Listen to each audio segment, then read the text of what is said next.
Hello दोस्तों, स्वागत है एनजी पाठशाला में। शुरू करते हैं आज की क्लास। मैं आपसे कुछ प्रश्न पूछूंगा और उस टॉपिक से जितने भी क्वेश्चन कॉम्पिटिटिव एग्ज़ाम में बनते हैं उसे डिस्कस करेंगे। ठीक है। जैसे प्रश्न है, जीवधारियों की संरचनात्मक इकाई को क्या कहते हैं? जीन, आपका जीन, क्रोमोसोम, कोशिका या गाल्जी कॉय। तो आंसर इसका क्या है दोस्तों? कोशिका।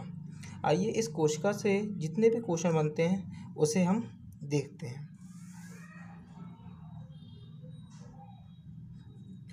कोशिका सबसे पहला क्वेश्चन है कि सजीवों की संरचनात्मक और कार्यात्मक इकाई क्या है? कोशिका है। इसी कोशिका की खोज किसने की थी? रॉबर्ट हुक ने। रॉबर्ट हुक ने खोज की थी, लेकिन उसने खोज की थी मृत कोशिकाओं की। किसकी भैया? मृत कोशिकाओं की। किससे करी थी? कार्क में करी थी और 1665 में की थी। ठीक है। फिर उसके बाद आए एंटी वॉन ल्यूवेनहॉक, जिसने कोशिका की खोज की थी जीवित कोशिका में। किसने भाई?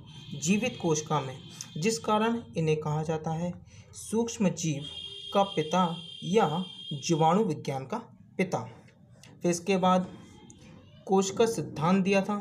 कोशिका सिद्धांत दिया था 1839 में। किसने दिया था? स्लाइडेन और स्वान नाम के दो वैज्ञानिक थे। स्लाइडेन थे वनस्पति वैज्ञानिक और स्वान थे जंतु शास्त्री। उन्होंने क्या कहा था भैया कि कोशिका सिद्धांत में? उन्होंने कहा था कि सभी जीव कोशिका से बने होते हैं। क्या भैया? सभी जीव जो होते हैं कोशिका से बने होते हैं। इसमें स्वजनन की क्षमता होती है, जैसे कि ये एक कोशिका से अनेक कोशिकाओं में बदल जाते हैं।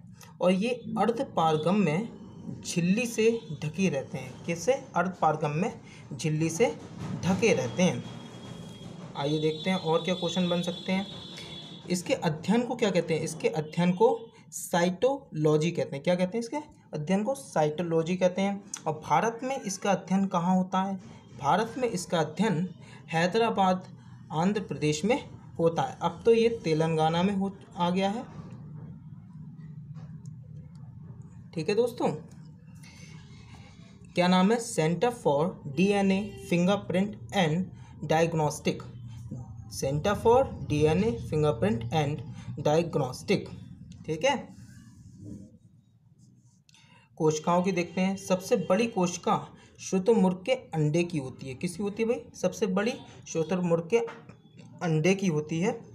सबसे छोटी कोशिका किसकी होती है? माइकोप्लाज्मा गैलीसेप्टिकमा। माइकोप्लाज्मा गैलीसेप्टिकमा। ये एक बैक्टीरिया है, जीवाणु है। ये जीवित कोशिका है। क्या है? जीवित कोशिका सबसे छोटी कोशिका है। इसमें क्या होता है? कोशिका भित्ति जो होती है वो नहीं होती है। इसे और किस नाम से जानते हैं? इसे हम जोकर ऑफ प्लांट किंगडम नाम से भी जानते हैं। किस नाम से भाई? जोकर ऑफ प्लांट किंगडम के नाम से भी जानते हैं। और सबसे लंबी कोशिका किसकी होती है? सबसे लंबी कोशिका तंत्रिका की होती है, जो है शरीर में। किसमें भाई? शरीर में होती है। ठीक है। अब ये कोशिका कितने प्रकार की होती है? तो ये दो प्रकार की होती हैं। पहली प्रोकैरियोटिक और दूसरी यूकैरियोटिक। अब अंतर देख लेते हैं इसमें दोस्तों। अंतर क्या होते हैं? ये अर्ध विकसित होती हैं। ये कोशिकाएं जो होती हैं अर्ध विकसित होती हैं, प्रोकैरियोटिक, और ये पूर्ण विकसित होती हैं।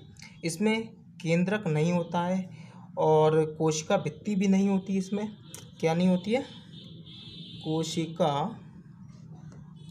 भित्ति भी नहीं होती है। इसमें केंद्रक होता है, इसमें कोशिका भित्ति भी होती है। ये श्वसन क्या करते हैं? प्लाज्मा झिल्ली में श्वसन करते हैं। ये किस में करते हैं? प्लाज्मा झिल्ली में श्वसन करते हैं। ये श्वसन किस में करते हैं? ये माइटोकॉन्ड्रिया में करते हैं। माइटोकॉन्ड्रिया में, जैसे आप जानते हैं, क्रेब्स चक्र प्रक्रिया पूरी होती है क्रिस्टी ऑफ मैट्रिक्स में। ठीक है। उसके बारे में पढ़ेंगे आगे दोस्तों। अब देखते हैं ये पाई किन किन में जाती है। ये पाई जाती है जीवाणु में, बैक्टीरिया में। बीजीए मतलब होता है ब्लू ग्रीन एल्गी। इसे शैवाल भी कहते हैं। बैक्टीरियोफेज T2 बैक्टीरियोफेज ऐसा है जिससे गंगा का पानी कभी अशुद्ध नहीं होता है। ये क्या करता है बैक्टीरिया, ये हानिकारक जो होते हैं उन बैक्टीरिया को खा जाता है। क्या खा जाता है। ठीक है। और ये सभी जंतु और पौधों में होती है यूकैरियोटिक। अब जंतु कोशिका और पौधों कोशिका में कुछ अंतर पाया जाता है। आइए उस अंतर को भी देख लेते हैं। वैसे विस्तार से तो हम आगे भी बात करेंगे इनकी, अभी थोड़ा अंतर देख लेते हैं। अंतर क्या है कि जंतु कोशिका में प्लाज्मा झिल्ली पाई जाती है और पौधों कोशिका में प्लाज्मा झिल्ली के साथ कोशिका का भित्ति भी पाई जाती है। कोशिका का भित्ति भी पाई जाती है। जंतु कोशिका में केवल प्लाज्मा झिल्ली ही पाई जाती है, लेकिन यहाँ जो है सबसे छोटी जो कोशिका है माइकोप्लाज्मा गैलेसेप्टिकम, इसमें भी कोशिका भित्ति नहीं पाई जाती है, अर्थात इसमें कोशिका भित्ति नहीं पाई जाती है, इसीलिए ये अलग है। ठीक है। हरित लवक पाए नहीं जाते हैं। हीमोग्लोबिन पाया जाता है, इसमें हीमोग्लोबिन नहीं पाया जाता है, इसमें हरित लवक पाए जाते हैं। ठीक है। अब थोड़े क्वेश्चन देखते हैं। कोशिका गतिविधि, जो गतिविधियाँ जो होती हैं कोशिका की गतिविधियाँ, उसे नियंत्रित कौन करता है? उसे नियंत्रित करता है हमारा केंद्रक। कोशिका के अंदर केंद्रक होता है। कोशिका के समूह को, यदि कोशिका के समूह को एक तरह की जो संरचना होती है, जिनकी एक तरह का स्वभाव होता है, उन्हें क्या कहते हैं? ऊतक। क्या कहते हैं दोस्तों? ऊतक कहते हैं। कोशिका का पावर हाउस माइटोकॉन्ड्रिया को कहा जाता है। किसे कहा जाता है? माइटोकॉन्ड्रिया कहा जाता है। पावर हाउस का मतलब जहाँ पर कोशिकाएं श्वसन करती हैं। श्वसन ये यूकैरियोटिक कोशिकाओं में होता है। ठीक है। इसके अन्य भाग देख लेते हैं। इसके अन्य भाग, मुख्य भागों में केंद्रक पाया जाता है, कोशिका भित्ति सेल वॉल, कोशिका झिल्ली सेल मेम्ब्रेन, जीव द्रव्य प्रोटोप्लाज्म, माइटोकॉन्ड्रिया, लवक, गाल्जी कॉय, लाइसोसोम, राइबोसोम और अंतःप्रद्रव्य जालिका। इसके सभी पार्टों को हम पढ़ेंगे धीरे धीरे। अभी ये कोशिका से जितने भी क्वेश्चन बनते हैं मैंने आपको वो सभी क्वेश्चन करा दिए हैं।